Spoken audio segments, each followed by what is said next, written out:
ஆவியானவர் சொல்றாரு, நீயும் கூட குளிச்சுட்டு எண்ணெய் பூசிட்டு வஸ்திரங்களை உடுத்துக்கிட்டு களத்துக்கு போ.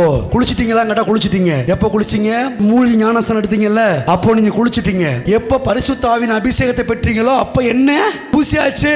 அடுத்து ரட்சிப்பின் வஸ்திரத்தை கடவுள் உங்களுக்கு கொடுத்திருக்கிறாரு. இப்ப அடுத்து என்ன சொல்றாருன்னா, உனக்கென்று குறிக்கப்பட்ட களத்துக்கு போ, களத்துக்கு போ.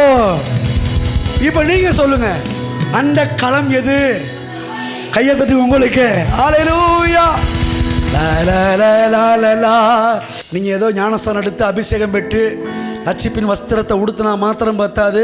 ஞாயிற்றுக்கிழமை எங்க போகணும்? கையை தட்டுங்கன்றேன், களத்துக்கு போயே ஆகணும். ஹல்லேலூயா. சரி, களத்துக்கு யாரை பார்க்க போகணும்? கிணத்தை பார்க்க வரக்கூடாது.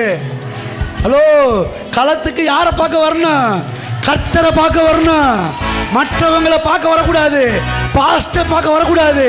களத்தை யாரு பார்க்க போகணும்? பொறுப்பா கர்த்தரை பார்க்க. எத்தனை பேர் கர்த்தரை பார்க்க வந்திருக்கிறீங்க? இப்ப கர்த்தர் சொல்றாரு, இனி நீ சும்மா போக மாட்ட, சும்மா சுமந்துட்டு போவ. ஆசீர்வாதமான பாரத்தை அணு தினமும் உன் மேல சுமத்தி உன் வீடு இடங்கொள்ளாமல் போக மட்டும் ஆசீர்வாதத்தால் உன்னை நிரப்புவேன் என்று களத்துக்கு வந்த உங்களுக்கு கர்த்தர் இந்த காலை வேளையில வாக்கு பண்றாரு.